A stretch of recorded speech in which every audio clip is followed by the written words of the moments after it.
نستغفره ونعوذ بالله من شرور أنفسنا ومن سيئات أعمالنا من يهد الله فلا مضل له ومن يضلله فلا هادي له أشهد أن لا إله إلا الله وحده لا شريك له وأشهد أن محمدا عبده ورسوله لا نبي بعده اللهم صل وسلم على نبينا محمد صلى الله عليه وسلم وعلى آله وصحبه أجمعين يقول الله عز وجل يا أيها الذين آمنوا اتقوا الله وقولوا قولا سديدا يصلح لكم أعمالكم ويغفر لكم ذنوبكم ومن يطع الله ورسوله فقد فاز فوزا عظيما أما بعد فإن أصدق الحديث كتاب الله وخير الهدى هدى نبينا محمد صلى الله عليه وسلم وشر الأمور محدثاتها فإن كل محدثة بدعة وكل بدعة ضلالة وكل ضلالة في النار أيها الإخوة وأيتها الأخوات bapak-bapak dan ibu-ibu sekalian rahimani wa rahimakumullah. Baik, kita lanjutkan kajian kita Hadits Al-Arba'in An-Nawawiyah yang ditulis oleh Al-Imam An-Nawawi rahimahullahu taala dan dijelaskan oleh, kita ambilkan dari penjelasannya Syekh Muhammad ibn Saleh Al-Utsaimin rahimahullahu taala. Qala al-muallif rahimahullahu taala, berkata muallif al-Imam An-Nawawi rahimahullahu taala, al-hadits at-tasi' wa thalathun, hadis yang ke-39. Ya, silakan dibuka bagi yang bawa bukunya. Hadis yang ke-39. An Ibnu Abbas radhiyallahu anhuma anna Rasulullah sallallahu alaihi wasallam qala inna Allaha tajawaza li an ummati al-khata' wan nisyan wa mastukrihu alaih. Hadits hasan rawahu Ibnu Majah wal Baihaqi wa ghairuhuma. Beliau mengatakan bahwa diriwayatkan dari Ibnu Abbas. Siapa Ibnu Abbas? Abdullah Ibnu Abbas. Siapa Ibnu Abbas ini? Anaknya Abbas kan? Ya, sepupunya Nabi kita Nabi Muhammad sallallahu alaihi wasallam. Makanya di sini dikatakan radhiyallahu anhuma, kedua-duanya diridhoi. Ini artinya kedua-duanya adalah sahabat, Abdullah dan Al-Abbas radhiyallahu taala anhuma. Anna Rasulullah sallallahu alaihi wasallam, bahwa Rasulullah sallallahu alaihi wasallam bersabda, innallaha tajawaza li an ummati, sesungguhnya Allah Subhanahu wa taala memaafkan atau mengampuni umatku karena beberapa hal. Ya, sesungguhnya Allah Subhanahu wa taala mengampuni, memaafkan dari umatku dari yang pertama al-khata', karena sebuah kesalahan, wan nisyan, yang kedua karena apa? Lupa, dan wa mastukrihu alaih, dan apa yang dipaksakan terhadapnya. Para jamaah yang dimuliakan oleh Allah Subhanahu wa taala, hadis yang di hadapan kita ini merupakan hadis yang sangat mulia dan juga bentuk rahmat Allah Subhanahu wa taala untuk kita semuanya. Karena kita tahu bahwa manusia ini tidak luput dari salah, tidak luput dari lupa, dan juga terkadang terpaksa melakukan sesuatu yang diharamkan oleh Allah Subhanahu wa taala. Oleh karena para ulama menjelaskan bahwa rahmat Allah itu sangat banyak. Di antara bentuk rahmat Allah Subhanahu wa taala ya tadi dimaafkan dari kesalahan, dimaafkan dari sesuatu yang lupa ataupun yang dipaksa. Karena boleh-boleh saja Allah Subhanahu wa taala berhak untuk mengiqab kita semuanya dari apa yang kita lakukan dari dosa-dosa. Namun bentuk luasnya rahmat Allah Subhanahu wa taala yang para ulama menjelaskan, yang diturunkan rahmat Allah ini cuma satu ke dunia, satu aja. Adapun yang 99 rahmat disimpan oleh Allah Subhanahu wa taala. Namun kita lihat betapa luasnya rahmat Allah Subhanahu wa taala, bahkan sampai pun binatang. Bapak tahu binatang enggak? Tahu ya. Sampai pun binatang yang enggak nginjek anaknya itu bentuk rahmat Allah Subhanahu wa taala.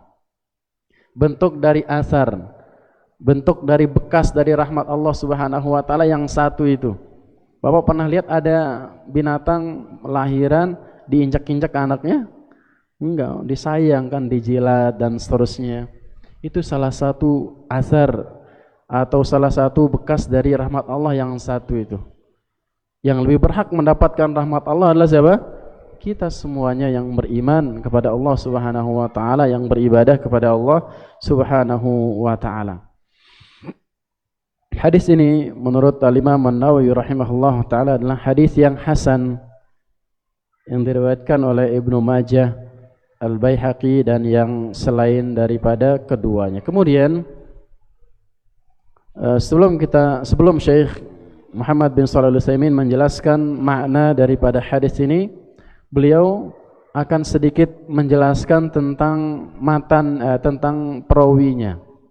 Ya, jarang kan Al-Imam Muhammad bin Shalih Al-Utsaimin menjelaskan tentang derajat hadis yang beliau jelaskan ini. Beliau mengatakan, kita hanya membacakan saja ya, kita nggak ada kapasitas untuk menilai apa yang dinilai oleh Al-Imam An-Nawawi sebagai hadis yang hasan ataupun yang semisalnya. Syekh Muhammad bin Shalih Al-Utsaimin mengatakan, An-Nawawi rahimahullahu taala fi hadzal kitab yatasahal katsiran. Imam Nawawi dalam kitab ini banyak bermudah-mudahan. Ya, banyak bermudah-mudahan. Fayuradu ahadits dha'ifah wa rubbama yuhassinuha huwa li'annahu minal hufad. Kadang Syekh atau Al-Imam An-Nawawi rahimahullahu taala meletakkan hadis yang dhaif, namun beliau katakan hadis ini hasan. Ya, perhatikan. Jadi sebagaimana pernah kita baca beberapa hadis yang dulu ya, beberapa tahun yang lalu, ada hadis yang dhaif yang diletakkan oleh Al-Imam An-Nawawi. Beliau mengatakan terkadang Syekh atau Imam An-Nawawi meletakkan hadis yang dhaif, namun beliau memberikan keterangan hadis ini hasan. Karena beliau termasuk apa? Termasuk ulama yang banyak menghafal hadis, termasuk mujahid ya, termasuk hufad kata Syekh Muhammad bin Shalih Al-Utsaimin. Jadi banyak yang dia hafal hadis, bukan hanya satu saja. Wa Ibnu Rajab rahimahullahu taala fi kitabih Jami'ul Ulum wal Hikam, Ibnu Rajab Al-Hambali di dalam kitab beliau Jami'ul Ulum wal Hikam yata'aqqabuhu katsiran. Beliau menjelaskan, mengomentari dengan panjang lebar tentang apa? Tentang hadis yang ditaruh oleh Al-Imam An-Nawawi ini. Walidzalika, oleh karena itu yuhassinu minna atau yahsinu minna an nata'allaqu 'ala al-matan bayanu darajatil hadis. Lebih baik kata beliau kita jelaskan dulu derajat hadisnya sebelum kita jelaskan tentang matannya. Ya, karena ini menurut beliau sangat penting. Karena tadi kita sampaikan jarang di sebelum-sebelumnya tidak dijelaskan oleh Al-Imam Muhammad bin Shalih Al-Utsaimin rahimahullahu taala. Lakinnal ghalib, akan tapi kebanyakan atau mayoritas kata beliau, annama yadhkuruhu minal ahaditsidh dha'ifah fi hadzal kitab, yang disebutkan oleh Al-Imam Nawawi dalam kitabnya, hadis-hadis yang dhaif di dalam kitabnya, lahu syawahid, memiliki banyak banyak syawahid, maksudnya dalil-dalil baik Al-Quran ataupun hadis yang yartaqi biha ila darajatil hasan, yang mengangkat derajat hadisnya menjadi hasan. Memang sebenarnya hadisnya dhaif, tapi beliau enggak menyebutkan bahwa ada syawahid yang lain. Tapi kebanyakan kata beliau, kata Syekh Muhammad bin Shalih Al-Utsaimin, yang ditaruh oleh Al-Imam An-Nawawi meskipun dhaif, yang beliau nilai hasan karena ada syawahid yang lain. Yang namanya hufad, ya kan? Banyak menghafal hadis, tentunya beliau menyimpulkan karena banyak syawahidnya dari Al-Qur'an, dari hadis, beliau anggap nilai ini adalah hadisnya hasan. Ya, ini kata siapa? Bukan kata ana, ini kata Syekh Muhammad bin Shalih Al-Utsaimin rahimahullahu taala. Huna, kemudian beliau mengatakan, huna yaqulul muallif, di sini muallif mengatakan rahimahullah, rawahu Ibnu Majah wal Baihaqi wa ghairuhuma, diriwayatkan oleh Imam Ibnu Majah dan Imam Al-Baihaqi dan selain keduanya. Falau akhadna kalamahu 'alal umum, kalau kita ambil kesimpulan ucapan beliau secara umum, lakana rawahul Bukhari wa Muslim wa Abu Dawud wa Tirmizi wa Nasa'i lidukhuli haula fi qawlihi wa ghairuhuma. Kata beliau, kalau kita ambil kesimpulan secara umum, maka dari ucapan beliau wa ghairuhuma ini bisa saja masuk rawahu, diriwayatkan oleh Bukhari, diriwayatkan oleh Muslim, diriwayatkan oleh siapa lagi? Abu Dawud, Tirmizi dan yang lainnya. Karena beliau mengatakan wa ghairuhuma. Ya. Wa ghairuhuma. Apa maksudnya wa ghairuhuma? Dan selain daripada kedua yang disebutkan oleh Syekh. Walakin hada laisa biwarid. Tapi ini enggak bisa, kata beliau.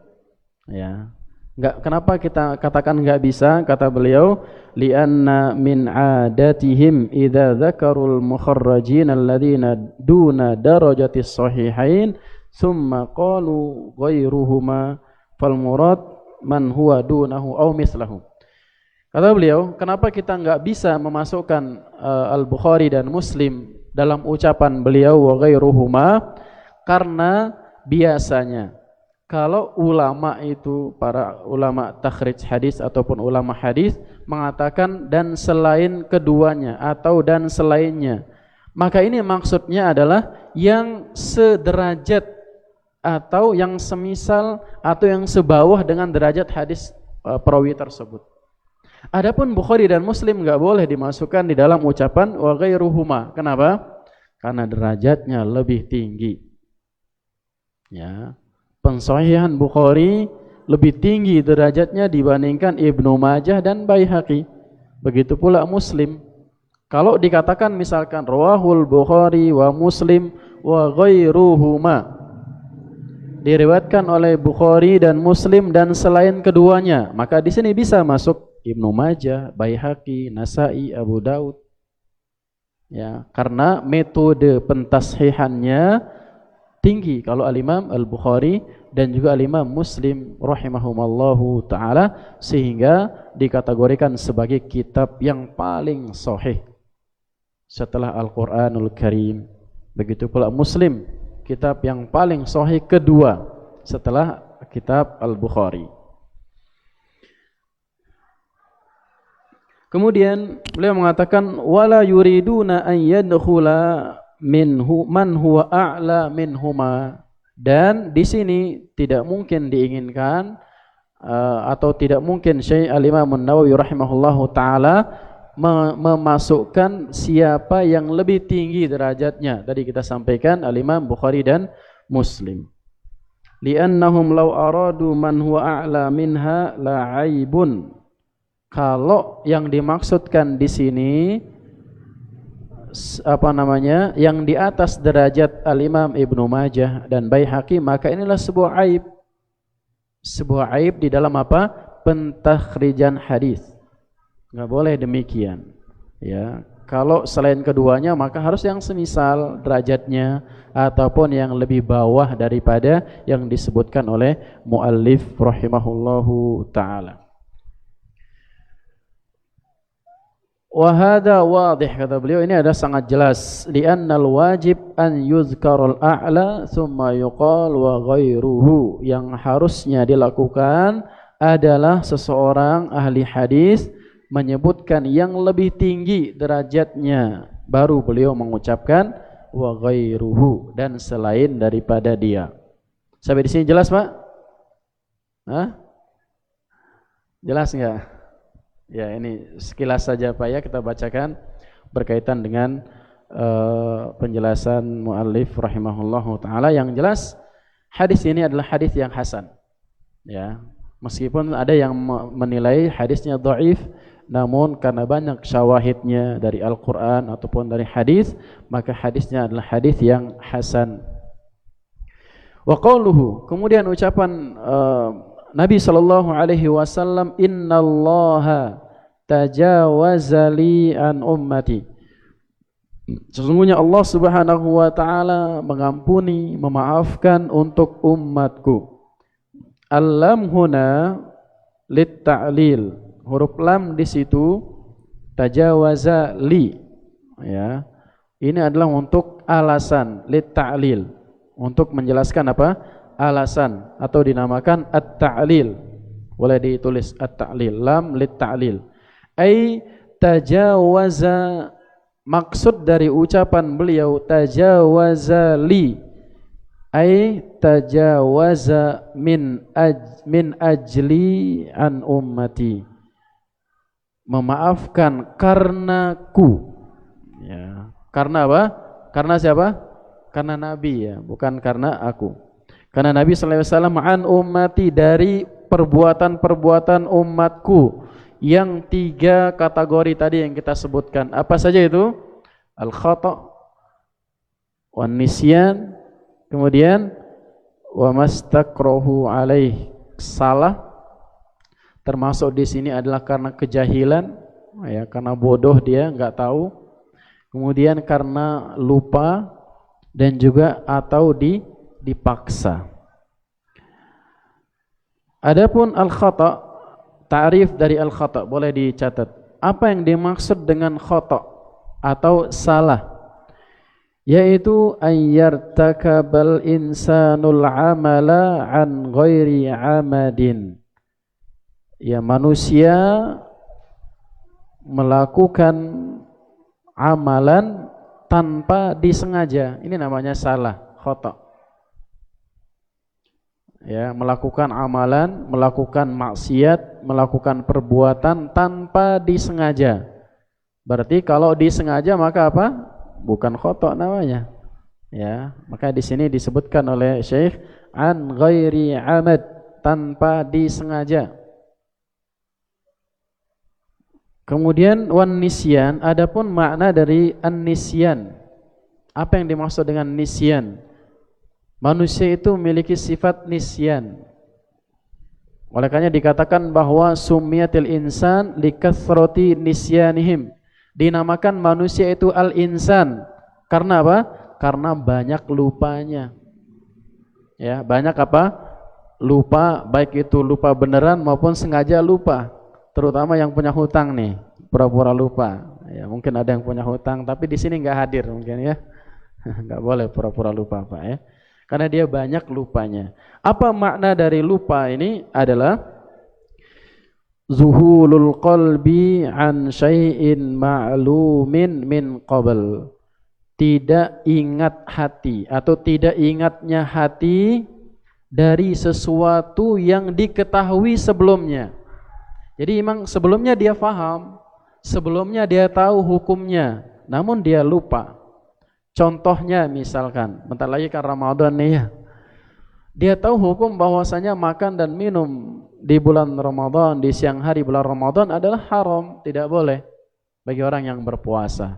Namun karena terik matahari yang sangat panas, baru pulang kerja, masih pakai jaket, panas.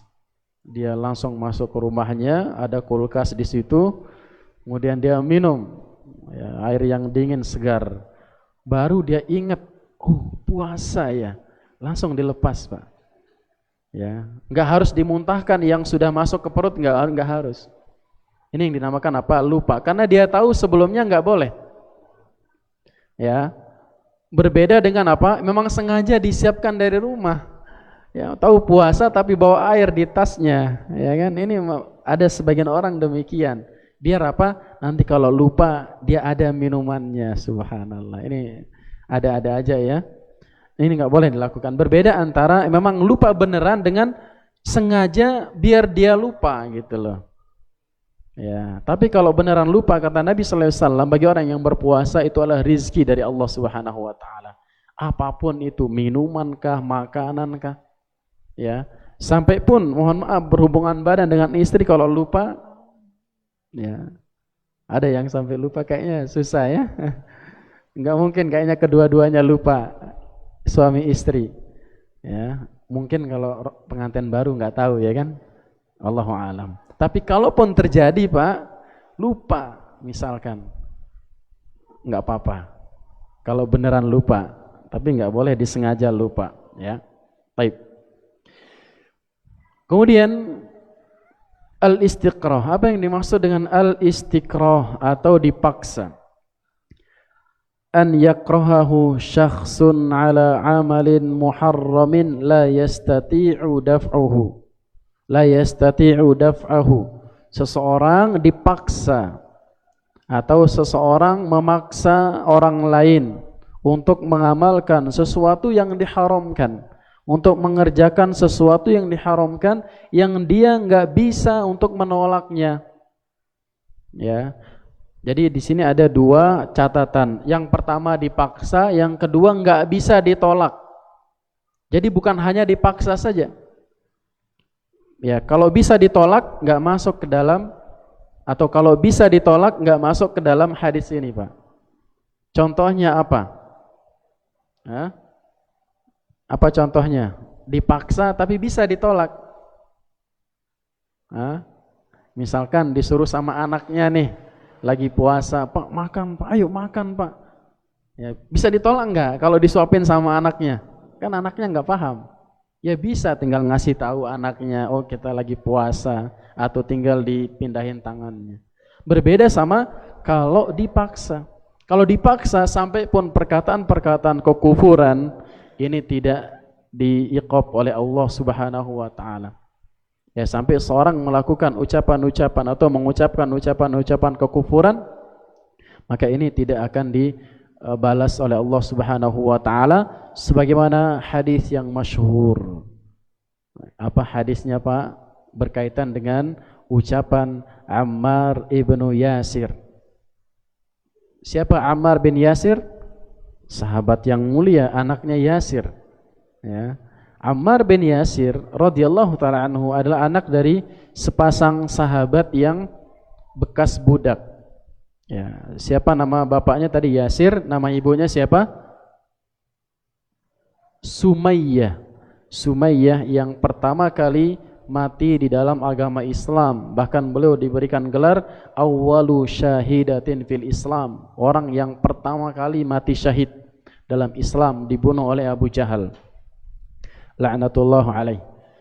Apa yang dilakukan oleh Ammar bin Yasir setelah dipaksa, disiksa bapaknya, kemudian ibunya, kemudian dia juga disiksa oleh Abu Jahal, berhari-hari dijemur dan seterusnya, sampai ibunya meninggal dunia, sampai bapaknya meninggal dunia. Ya, bapaknya juga meninggal setelah Sumayyah meninggal dunia. Kemudian dipaksa oleh Abu Jahal untuk mengatakan Muhammadun kadzdzab. Muhammad itu pendusta. Ini ucapan biasa apa ucapan kekufuran? Ini ucapan kekufuran, Pak. Ya, Muhammad pendusta. Kata siapa? Ammar ibn Yasir. Maka dia dilepaskan. Sebelumnya dia masih bertahan. Ya, dia masih bertahan, tidak mau mengucapkan atau tidak mau memuji Tuhan-Tuhannya orang-orang kafir Quraisy. Sampai pada suatu hari dia yang namanya manusia lemah ya, apalagi dia enggak punya kerabat, maka dia mengucapkan Muhammadun kadzdzab. Sampailah dia datang pada Nabi sallallahu alaihi wasallam menjelaskan tentang perkara tersebut, dan Nabi sallallahu alaihi wasallam mengatakan, kalau seandainya kamu dipaksa lagi, ucapan lagi enggak apa-apa. Kata beliau sallallahu alaihi wasallam, tapi dengan catatan apa? Sudah benar-benar enggak mampu lagi untuk menahan. Ya, berbeda dengan apa? Cuman diancam doang, belum merasakan apa? Belum disiksa. Maka ini belum berarti apa? Belum berarti terpaksa. Sebagaimana kisah yang sangat masyhur juga di kalangan sahabatnya Imam Ahmad bin Hanbal rahimahullahu taala. Pada kalangan itu, pada masa itu yang terjadi adalah fitnah apa? Siapa yang tahu fitnah apa yang terjadi di masanya Imam Ahmad? Quran adalah makhluk, sahih. Ya, akidah yang tersebar di situ adalah akidahnya Mu'tazilah. Mengatakan bahwa Quran adalah makhluk. Hampir semua ulama yang ada di masa itu dipaksa oleh khalifah untuk mengatakan Al-Quran makhluk. Kalau enggak mau mengucapkan, dipanggil ke istana, disiksa di penjara. Ya.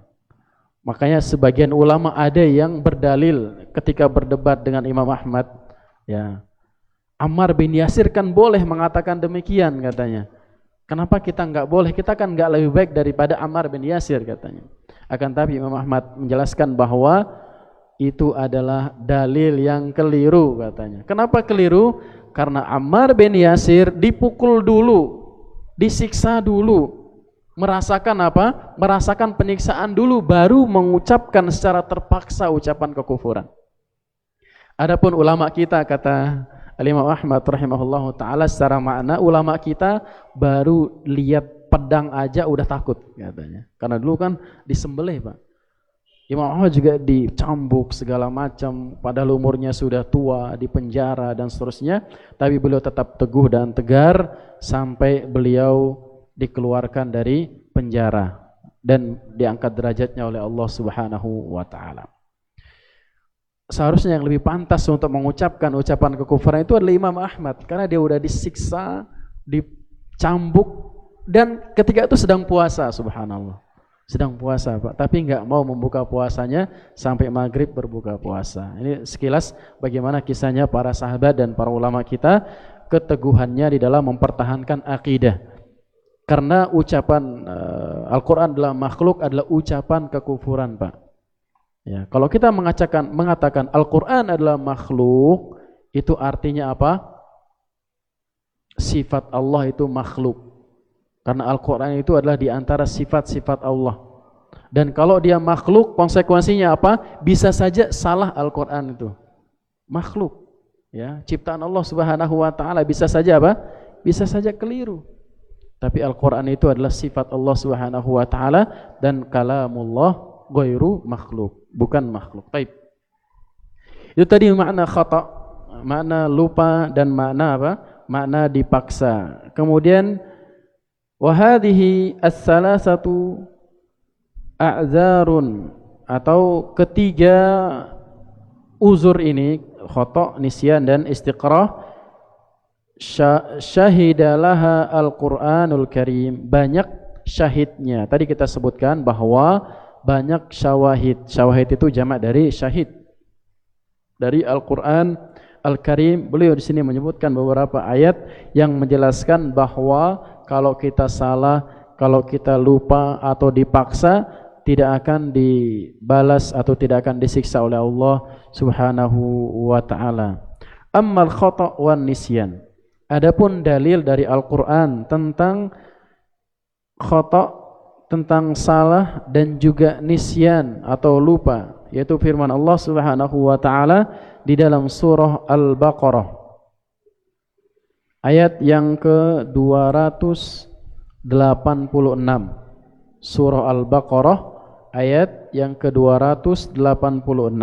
Allah Subhanahu wa ta'ala mengatakan, Rabbana la tu'akhizna in nasina au akhtana. Ya Allah, atau ya Rabb kami, janganlah engkau menghukum kami, janganlah engkau menyiksa kami kalau kami lupa atau kalau kami salah. Maka ini diantara dalilnya. Kemudian dalil yang kedua tentang khata' dan nisyan, surah Al-Ahzab ayat yang ke-5. Surah Al-Ahzab ayat yang ke-5, Allah Subhanahu wa ta'ala mengatakan, laisa 'alaikum junahun fima akhta'tum bihi walakin ma ta'ammadat qulubukum. Dan tidak ada dosa atasmu, laisa 'alaikum junah, tidak ada dosa atasmu fima akhta'tum, terhadap apa yang kamu khilaf atau salah atasnya, khata' tadi. Kemudian walakin ta'ammadat qulubukum, akan tetapi apa yang disengaja, yang ada dosanya adalah yang ta'ammadat qulubukum, yang kamu sengaja atasnya, yang dilakukan atas dasar apa? Sengaja. Ini dalil tentang bahwa khata' dan nisyan ini diampuni oleh Allah Subhanahu wa taala dan tidak dikategorikan sebagai dosa. Kemudian yang kedua, yang ketiga, tentang al-ikrah. Tentang apa? Dipaksa. Sekali lagi, dipaksa ini tadi syaratnya ada dua. Yang pertama memang dipaksa, yang kedua apa? Enggak mampu untuk melawannya. Enggak mampu untuk apa? Terhindar dari paksaan tersebut. Kata Allah Subhanahu wa taala dalam surah An-Nahl ayat yang ke-106. Allah Subhanahu wa taala mengatakan, "Man kafara billah", siapa saja yang kufur kepada Allah, ba'da imanihi, setelah keimanannya. Nah, barang siapa yang kufur kepada Allah, melakukan entah itu mengucapkan kekufuran atau melakukan sebuah amalan yang membuat dia kufur setelah keimanannya, illa man ukriha wa qalbuhu mutmainnun bil iman, kecuali yang dipaksa mengucapkan atau melakukan amalan kekufuran, wa qalbuhu mutmainnun bil iman, sedangkan hatinya tenang dengan keimanannya, hatinya menolak, ya, tidak mau dia mengucapkan atau mengamalkan amalan tersebut. Walakin, akan tetapi, man syaraha bil kufri sadran, siapa saja yang melapangkan dadanya untuk kekufuran, memang benar-benar dia melakukan dengan tulus ucapan atau perbuatan kekufuran tersebut, fa'alaihim ghadabun minallah, maka bagi mereka, atas mereka murkanya Allah Subhanahu wa taala, walahum adzabun azim, dan bagi mereka azab yang besar. Ya, yang namanya kekufuran adalah perbuatan yang sangat dibenci oleh Allah Subhanahu wa taala. Kemudian kata Syekh, fa'arafa Allahu azza wa jalla hukmal kufr an mukrah, maka Allah Subhanahu wa taala mengangkat hukum atau tidak menghukum kekufuran dari orang yang dipaksa. Sebagaimana contoh tadi yang kita sebutkan, kisahnya Ammar ibn Yasir radhiyallahu taala anhu. Akan tapi kalau kita tegar itu yang lebih baik sebenarnya, Pak. Ya, sebagaimana dilakukan oleh Imam Ahmad dan juga sahabat beliau rahimahullahu taala sampai meninggal di tengah perjalanan karena mempertahankan akidahnya. Wa ma dunal kufri, kalau Allah Subhanahu wa taala mengampuni dosa kekufuran karena dipaksa, wa ma dunal kufri minal ma'asi min babil ula la syak. Kata beliau, kalau yang kufur aja diampuni oleh Allah, maka maksiat yang di bawah kekufuran dari maksiat-maksiat ini lebih berhak untuk diampuni. Ya, kita tahu bahwasanya kekufuran adalah dosa yang dosa yang paling besar, dosa yang sangat berbahaya. Kalau itu saja diampuni kalau terpaksa, maka dosa-dosa yang lain pun lebih berhak untuk untuk diampuni. Namun jangan bermudah-mudahan juga, saya terpaksa melakukan ini karena urusan dunia misalkan. Karena anak saya kelaparan, saya terpaksa mencuri misalkan. Ini makanya terlalu bermudah-mudahan. Ya. Kalau tidak terlalu genting, maka kayaknya zaman sekarang ini Alhamdulillah ya, kita bisa beragama dengan tenang, gak ada yang memaksa kita untuk mengucapkan atau mengamalkan kekufuran, meskipun banyak yang dilakukan oleh sebagian kaum muslimin. Sebagai contoh misalkan apa? Dalam perayaan-perayaan agama lain ikut merayakan, memakai kostum mereka, memakai peci kebesaran mereka. Apa itu peci kebesaran tuh? Yang warna merah sama putih itu ya kan? Apa namanya itu? Apa namanya Pak? Saya nggak tahu namanya. Ya itu sudah ya. Santa ya sahih. Terbiasa. Padahal nggak dipaksa. Dan kalaupun mungkin dia dipaksa, paling ujung-ujungnya dipecat ya kan? Minimal kalau dia nggak mau ikut. Tapi kalau itu berkaitan dengan akidah Pak, ini nggak boleh main-main. Masa setiap tahun dipaksa, ya. Padahal gajinya nggak seberapa maksudnya. Berapa sih gajinya? Paling nggak nyampe 20 juta ya kan? Ana rasa nggak nyampe 20 juta gajinya. Padahal balasan di sisi Allah Subhanahu wa taala sangat besar. Kalau dia nggak diampuni oleh Allah gimana? Kalau itu nggak termasuk terpaksa gimana? Maka dosanya sangat besar. Ya, maka ini para jamaah yang dimuliakan oleh Allah Subhanahu wa taala, kita harus berhati-hati juga dengan perkara tersebut, jangan kita juga bermudah-mudahan.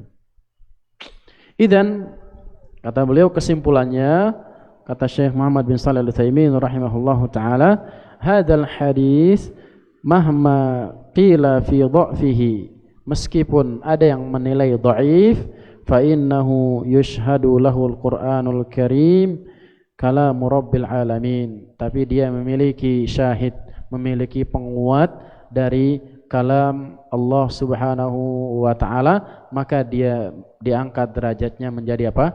Menjadi hasan. Kemudian Isyanya jam berapa?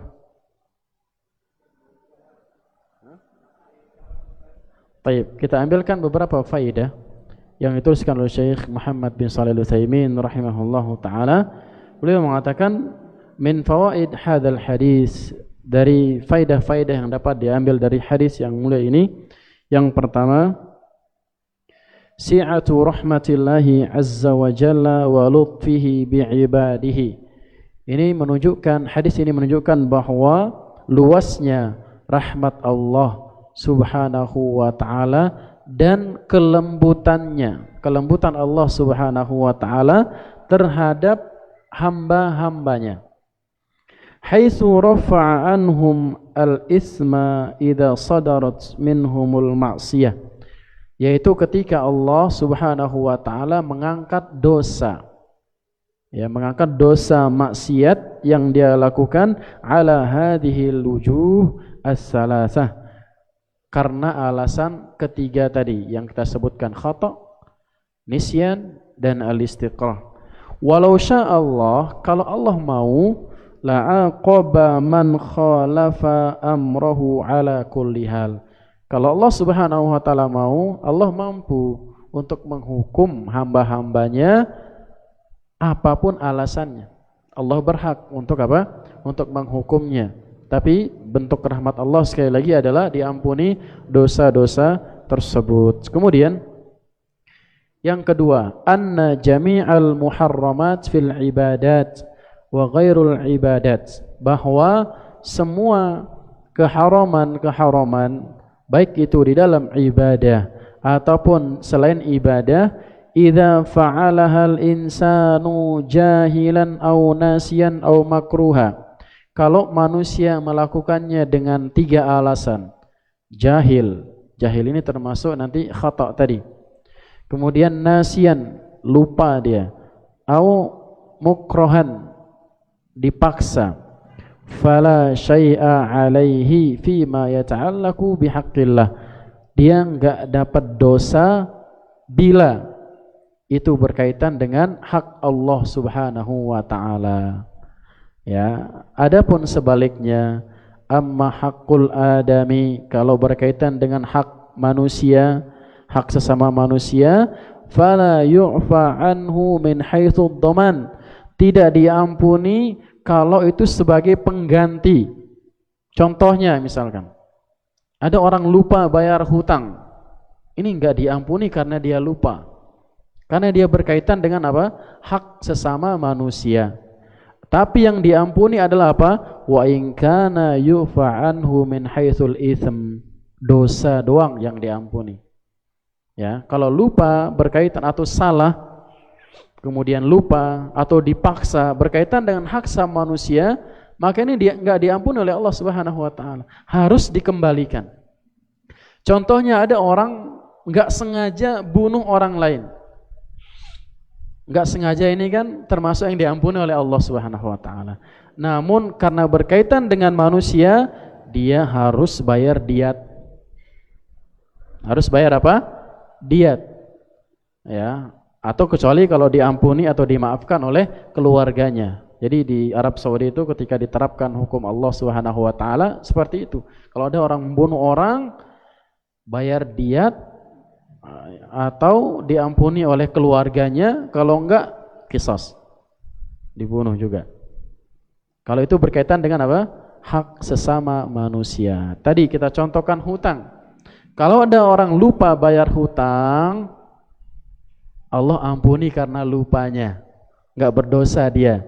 Tapi belum selesai urusannya dengan manusia. Sampai pun kalau dia mati, nah ini bahaya nih. Mati belum bayar hutang, nanti ditagih di akhirat Pak, lebih berat. Ya. Bahkan nanti bisa dibayar dengan apa? Pahala yang kita punya atau dosa orang itu dikasih kepada kita. Maka jangan bermudah-mudahan di dalam apa? Di dalam berhutang. Ya, bayar kalau ada hutangnya Pak ya. Itu tadi ya. Kedua, yang kesimpulannya adalah kalau berkaitan dengan hak Allah maka diampuni oleh Allah Subhanahu wa taala. Karena Allah Subhanahu wa taala memiliki rahmat yang sangat luas. Fajami'ul muharramat, maka semua keharaman yurfa'u hukmuhu bihadhil a'dzar. Diampuni dosanya karena ketiga alasan tadi, ketiga uzur tadi. Wa ka'annahu lam yaf'alha. Seperti dia tidak melakukannya. Kalau dia khata', lupa atau dipaksa. Wala yustathna min hadza syai', tidak ada yang dikecualikan. Semua dosa, semua maksiat kalau dia lakukan dengan tiga alasan tadi, itu diampuni oleh Allah Subhanahu wa taala. Sampai di sini jelas, Pak? Jelas? Ya, alhamdulillah. Kemudian di sini akan disebutkan beberapa contoh oleh Syekh Muhammad bin Shalih Al-Utsaimin sebagai aplikasi dari kaidah yang disebutkan tadi. Ini sebenarnya sebuah kaidah Pak ya. Kaidah di dalam masalah dosa yang seperti apa yang diampuni ataupun yang tidak diampuni oleh Allah Subhanahu wa taala, dan sangat banyak sekali. Insyaallah kita akan bacakan di pertemuan yang akan datang. Sekarang baru dua kita sebutkan nih. Yang pertama tadi faedahnya adalah luasnya rahmat Allah Subhanahu wa taala, maka jangan sampai kita berputus asa Pak. Harus husnuzan kepada Allah Subhanahu wa taala. Bahkan Nabi kita sallallahu alaihi wasallam mengatakan la yamutanna ahadukum illa wa huwa yuhsinudzan billah. Enggak boleh seorang mati kecuali dia husnuzan kepada Allah. Ya, husnuzan bentuknya apa? Kita yakin bahwa kalau kita sudah minta ampun, bertaubat, kemudian kita iringi dengan amalan-amalan kebaikan, ya semoga kita berdoa kepada Allah, Allah mengampuni kita. Ya, itu bentuk husnuzan. Tapi bukan hanya sekedar husnuzan, harus diiringi dengan amalan-amalan saleh. Oleh karena para pujangga mengatakan, atau ada seseorang yang mengatakan aslih mimma baqi yuslihkum mimma madha, perbaiki yang tersisa, Allah akan mengampuni yang sudah lalu. Ini berdasarkan apa? Berdasarkan sabda Nabi kita sallallahu alaihi wasallam, innal hasanat yuzhibna as-sayyi'at. Sesungguhnya kebaikan-kebaikan itu bisa menghapus dosa. Jadi selain kita bertaubat, kita perbanyak melakukan amalan-amalan soleh dengan harapan itu bisa mengampuni amalan-amalan atau dosa-dosa yang kita lakukan. Bahkan dengan taubat saja Pak, itu bisa mengampuni dosa-dosa yang sudah kita lakukan. Sebagaimana kata Nabi sallallahu alaihi wasallam, al-Islam yajubbu ma qablahu. Orang yang baru masuk Islam menghapus dosa-dosa sebelumnya. Kita lihat banyak sahabat dulu melakukan kekufuran, melakukan bahkan membunuh para sahabat yang sudah masuk Islam. Tapi ketika dia masuk Islam, diampuni oleh Allah Subhanahu wa taala, diangkat derajatnya oleh Allah Subhanahu wa taala. Maka ini para jamaah yang dapat kita ambil dalam kesempatan yang mulia ini, semoga yang sedikit ini bermanfaat untuk kita semuanya dan bisa menjadi pemberat timbangan hasanat kita di hari kiamat. Dan apabila ada yang benar maka itu dari Allah Subhanahu wa taala, apabila ada yang salah maka itu murni dari kekurangan ilmu dan kesalahan ana pribadi. Subhanakallahumma wa bihamdika asyhadu an la ilaha illa anta astaghfiruka wa atubu ilaik. Assalamualaikum warahmatullahi wabarakatuh.